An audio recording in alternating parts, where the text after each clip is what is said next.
नामदेव जी महाराज जी के चरणों को नमन करते हुए, कन्हैया लाल जी के चरणों को नमन करते हुए, भोले बाबा के आशीर्वाद से आज एक संगठन ने, एक कोर कमेटी ने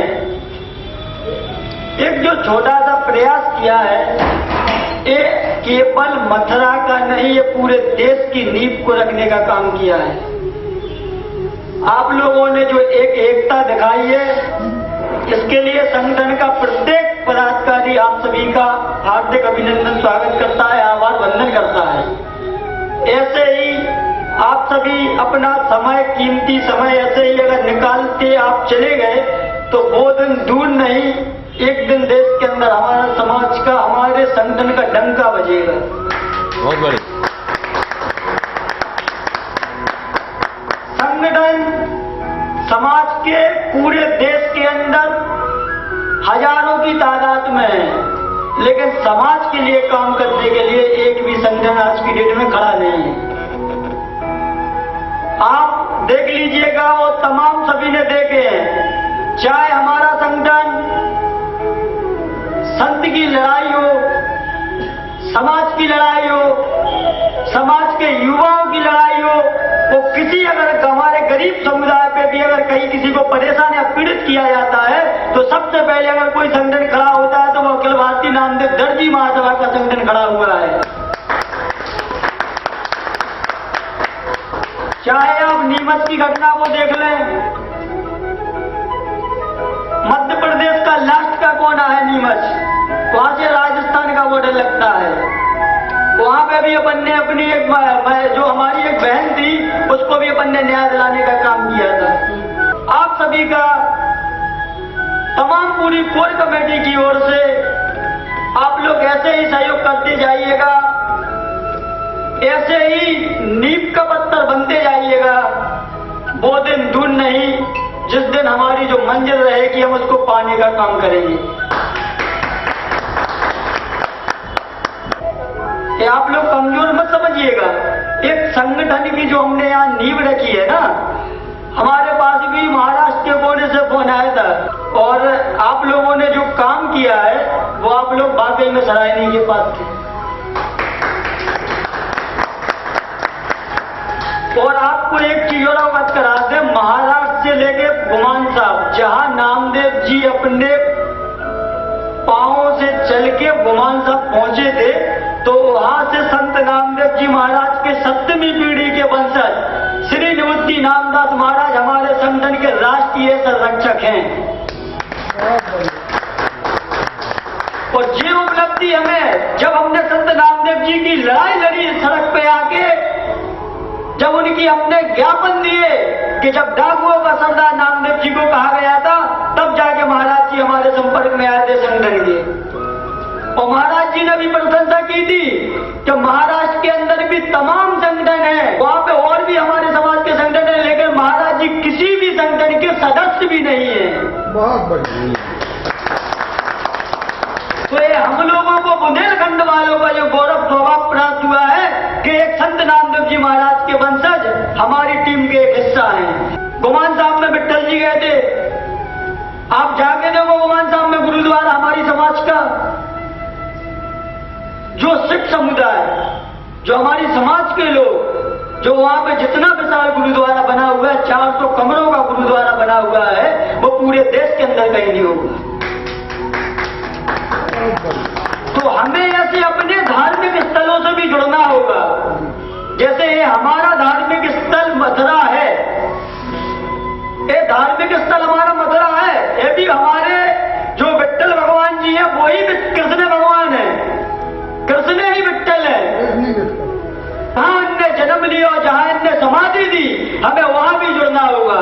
हमें अपने लोगों को जोड़ना होगा कि हमारा कहां हमारी शुरुआत हुई है और कहां हमारा एंड है, ये हमें एहसास होना चाहिए। एक एक हर युवा को हमारे परिवार से जुड़ना होगा, उन्हें समझ होनी चाहिए कि नामदेव जी महाराज क्या थे, इनके विषय में पढ़ें। जैसे अभी वो धर्मेंद्र जी आए मथुरा से, यहाँ से आगरा से, उन्होंने कहा, हमने कहा कि नामदेव जी की फोटो आपको भैया वहां रखनी है स्टेज पे।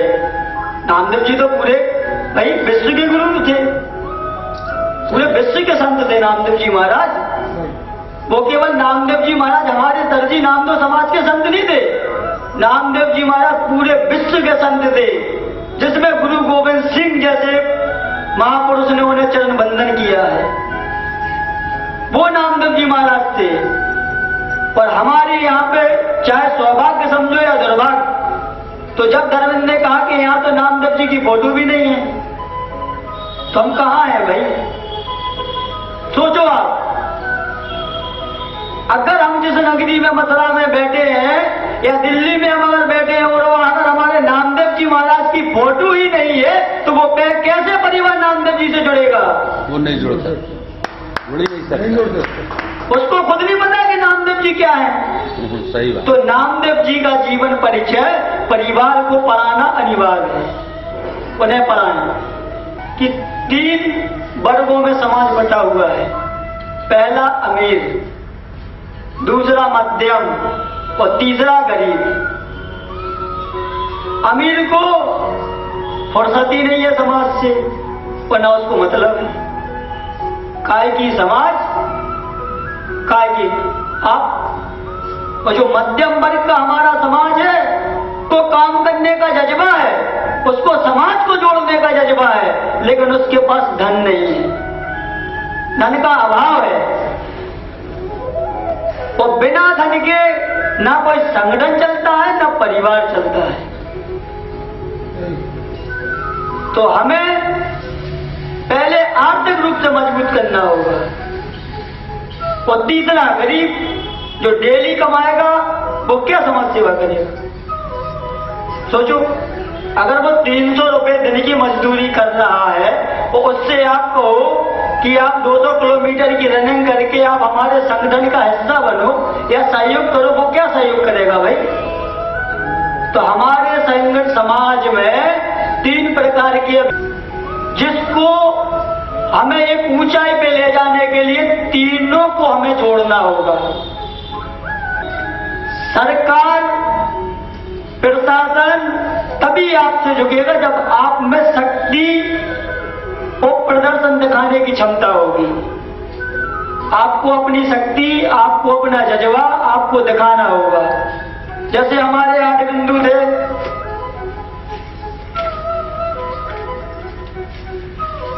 पहला बिंदु हमारा था कि समाज की महिलाओं को सशक्त बनाना। हमारे आपने सभी ने देखा होगा कि हमारे बीच में 2 मात्र शक्तियां बैठी हैं, लेकिन पूरे देश के अंदर भी किसी भी संगठनों में आप देख लीजिएगा महिलाओं की कहीं हिस्सेदारी नहीं है।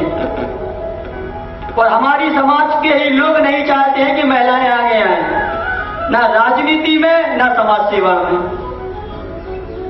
तो हमें भी अपनी इस सोच को खत्म करना होगा। महिलाओं का खुद का प्रतिनिधिमंडल है, अगर महिला आज सशक्त नहीं होगी तो वो महिला आयोग की सदस्य कब बनेगी? कुर्मी समाज की आप पार्टी को देख लो, वो महिला भी है, मंत्री भी है और महिला आयोग की सदस्य भी है। तो हमें भी इसी उद्देश्य पे, इसी मुद्दे पे काम करना होगा कि साथ साथ समाज सेवा के साथ साथ हम मध्य प्रदेश की भी मुख्य धारा से जुड़े, देश की मुख्य धाराओं से जुड़े और पूरे देश के अंदर सरायकेला बोर्ड की स्थापना पर कराएंगे। ये हमारा पहला उद्देश्य रहेगा। अगर हमने सरायकेला बोर्ड की स्थापना कराई तो प्रत्येक राज्यों से 28 आप कम से कम कैबिनेट में मंत्री बनाने का काम करेंगे। आपको किसी के पास नहीं आना है, केवल सरायकेला बोर्ड की आपने स्थापना करा दी, आपको 28 राज्यों के आपको मंत्री अपने आप सरकार बना देगी। क्यों बनाना पड़ेगा भाई?